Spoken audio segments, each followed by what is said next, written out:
What is going on, football fans? Back at it with another New York Giants video.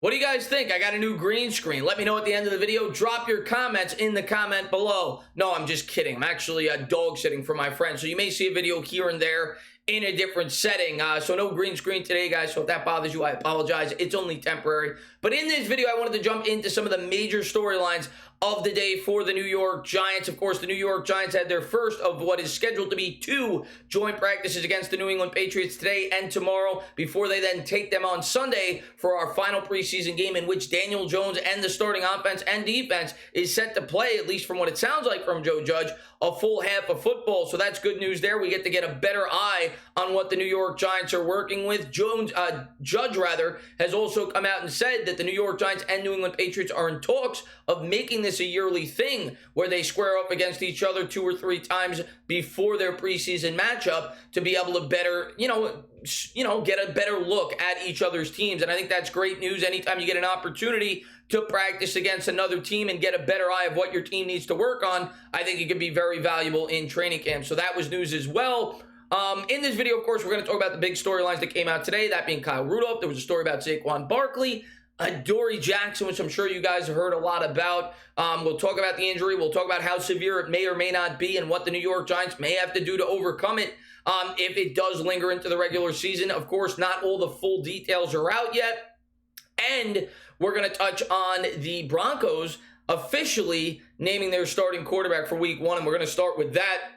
Of course, going into the preseason, it was a quarterback competition. We didn't know. The Giants didn't know who the Week 1 starter was going to be, whether it was going to be the third-year quarterback Drew Lock or the veteran Teddy Bridgewater. Lock struggled last year. Bridgewater, by all accounts, had a strong preseason, and now, according to Adam Schefter, he will be the guy going up against the New York Giants Week 1. This coming out from Schefter. Broncos named Teddy Bridgewater their starting quarterback. And, I mean, my opinion as a Giants fan, who would I rather face?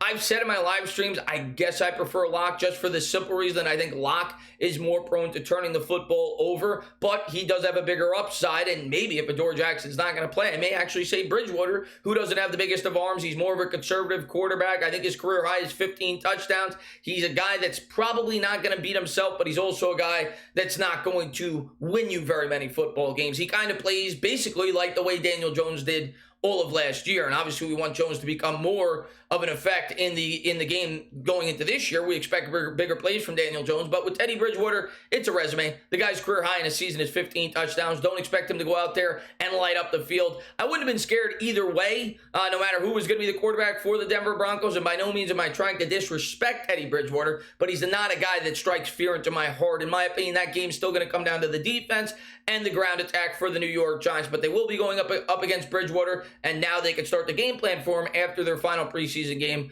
against the New England Patriots. This then coming out from the New York Giants on Twitter. Of course, a major storyline for the New York Giants. I actually did a video on this, I don't know, about 4 or 5 days ago, was the fact that Kyle Rudolph was still not on the practice field. We, of course, all knew about the injury before we signed him, and the New York Giants signed him anyway. We knew that he was going to have surgery, and he was still on the PUP list up until today. Had he not come off the PUP list, I think before Saturday or Sunday, he would have had to stay on it up until like Week 7 of the regular season. Well, that will not happen. Today, the New York Giants said that he is now coming off the physical, unable to perform list. This coming out from the Giants. Kyle Rudolph has passed his physical and will return to practice. And this is a guy that I don't think it's the end of the world. Even if he's not completely 100% by Week 1, I think he's going to play, and hopefully he's 100%. But even if he's not a guy that you're asking to go out there and make a lot of cuts. He's a guy that's going to be used maybe in 3rd and 2, 3rd and 3 situations to make that short catch. Obviously, you want him to be a blocker, and you're going to use him at the goal line, which is where he's really going to excel. Last year, we all know that the New York Giants offense was abysmal. They only scored a touchdown on 46% of their red zone trips last year, which was 31st out of 32 teams last year, only topped by the New York Jets,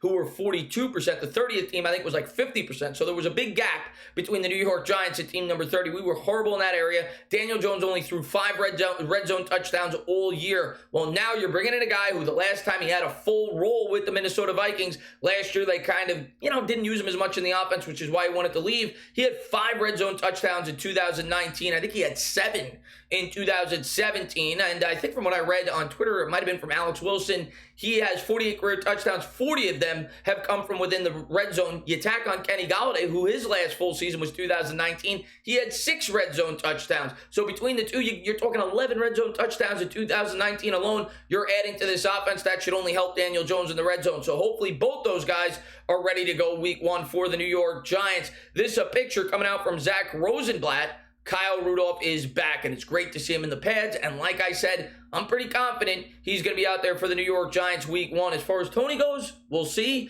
Same can be said for Golladay. This coming out from Jordan Renan.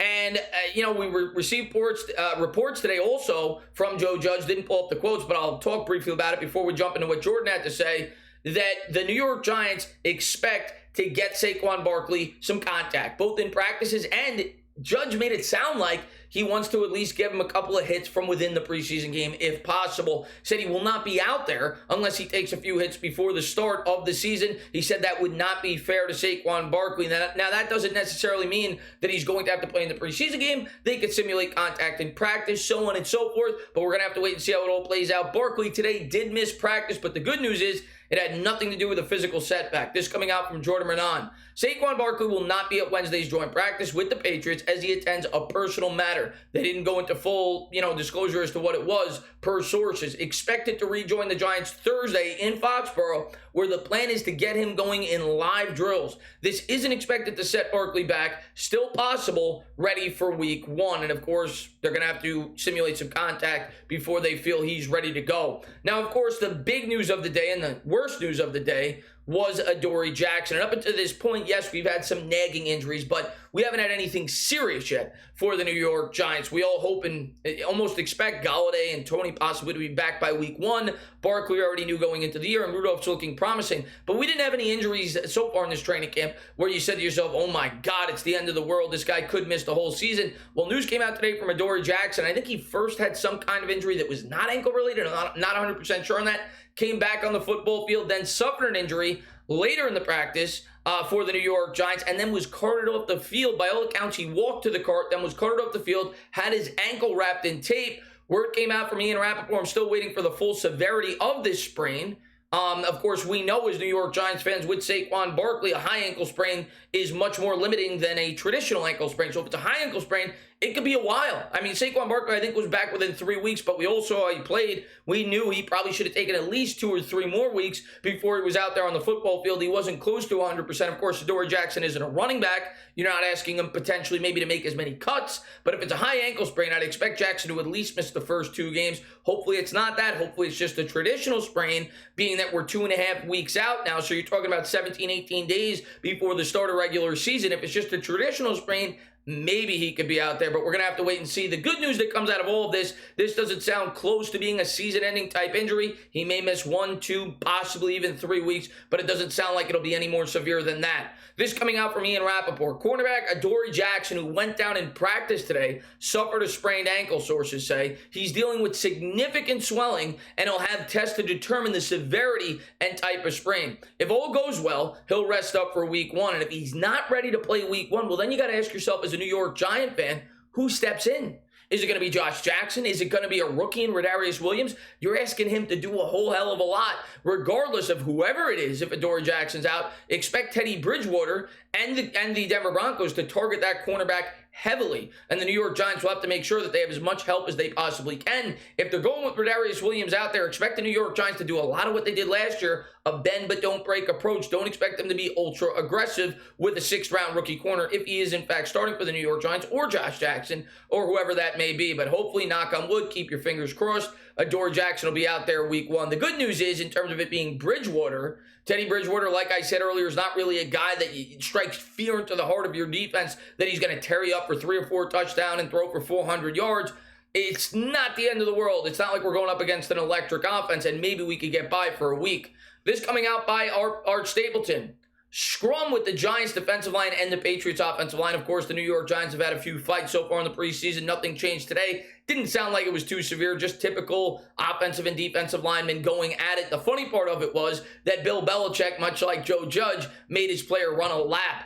At far end of the field, a lot of whistles. One separated both groups. sent for laps. So maybe the media will start saying that Bill Belichick doesn't know what he's talking about. Obviously, I'm kidding about that. And obviously, Joe Judge may have picked up some of his practice methods while he was there as a member of the coaching staff. This then coming out from Art Stapleton. Giants offense, 7 for 7 in goal line drills with the ball starting at the 6. Daniel Jones, 3 of 5, 2 touchdowns to Ingram, 1 to Caden Smith, 1 throwaway due to good coverage. So that's obviously good news. Again, it's practice, and I know the New York Giants, by all accounts, and we're going to get into it, had a bad practice today. I'm not going to go crazy about the good. I'm not going to go crazy about the bad. We all know it's not the same thing as a game. You can't hit the quarterback, so on and so forth. You can't bump the receiver. They know they're not getting tackled. So I'm not going to go crazy about the performance by the New York Giants in this practice, not to mention they traveled to Foxboro. This then coming out from Jordan Renan. That was a rough practice for the Giants. The best quarterback on the field this afternoon, for one day at least, was Mac Jones. Had his way with the Giants defense. Now, by all accounts, it's not because Daniel Jones had a bad day. As a matter of fact, most people seem to think Daniel Jones had a good day. It was because Mac Jones had a terrific day where he carved up the New York Giants defense. I think Zach Rosenblatt said at one point he completed like 21 or 22 straight passes. This then coming out from Rosenblatt. Daniel Jones playing well to end practice. A few nice touchdown completions in the red zone. Been running a lot today too, which I thought was interesting, and I'm going to tell you why. I've come out and I've said that I think the game plan for the New York Giants week 1 against Denver with that strong secondary, I think they're going to run Daniel Jones a little bit more in that game than they would in a traditional game. They need to be able to create some big plays in some way, shape, or form. If there is any kind of weakness to that Denver Broncos defense, it's in the run department. And if Daniel Jones could create you some big plays, I could see that. So it was interesting to see that, in fact, they were doing that in today's practice. Just want to make sure I pull up the right quotes for you guys. This then coming out from Zach Rosenblatt. He agreed with Jordan Renan. The Patriots definitely won today's practice. Mac Jones roasted and toasted the Giants secondary. And then finally, I thought this was an interesting note as well from Zach, talking about Gary Brightwell. And I think a lot of people have Corey Clement just penciled in to be the starter for the New York, not the starter rather, to definitely make the roster for the New York Giants and be 3rd or 4th in the depth chart at that position. I don't know. I don't think it's a sure thing as many people may think. You have to remember that Corey Clement nobody was rushing to pick this guy up. He fumbled in the red zone of the first game, and he was outplayed, at least in my opinion, by Devontae Booker in the second contest. And Gary Brightwell, we saw get more looks in that second preseason game. I think he had about 4 carries. He had that nice run where he picked up 6 or 7 yards. They used him on the 2-point conversion. That didn't work out. But of course, the Giants drafted Brightwell. He's supposed to be a valuable special teams contributor, so I wouldn't rule it out. But this coming out from Zach. Gary Brightwell been getting a bunch of first-team reps at running back with Corey Clement sideline. First time in camp.